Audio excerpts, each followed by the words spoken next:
ஆகா கல்யாணம் சீரியலில் நாளைய எபிசோடில் என்ன நடக்க போகுது அப்படிங்கிறத பார்க்கலாம்.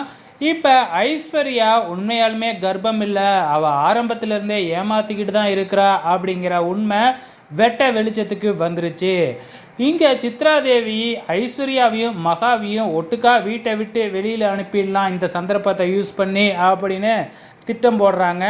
ஆனால் ஐஸ்வர்யா சித்ராதேவியோட பெரிய கில்லாடியாச்சே, நான் இந்த வீட்டை விட்டு போக மாட்டேன் அப்படின்னு சொல்லி அவங்களையே பதிலுக்கு மிரட்ட ஆரம்பிச்சிடுறாங்க.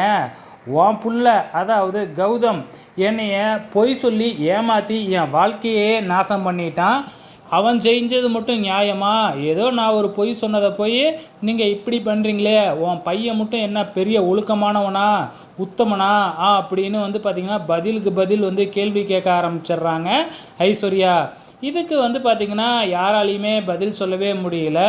அதே டைமில் இருக்கிறதுலே ரொம்பவுமே அப்பாவி யார்? மகா தானே. ஸோ மகா என்னவோ பெரிய நம்பிக்கை துரோகம் பண்ணிட்டா அப்படிங்கிற மாதிரி மகாவை வீட்டை விட்டு வெளியில் அனுப்பிடுறாங்க. மகாவும் வீட்டை விட்டு வெளியில் போயிடுவாங்க இப்போ. ஸோ மகா வீட்டை விட்டு வெளியில் போனதுக்கு அப்புறம் தான் நம்ம சூர்யா பார்த்திங்கன்னா உணர்வார். மகா மேலே இருக்கிற காதல் அவருக்கு அப்போ தான் புரியவும் போகுது. ஸோ வெயிட் பண்ணி பாருங்கள் என்னெல்லாம் நடக்க போகுதுன்னு.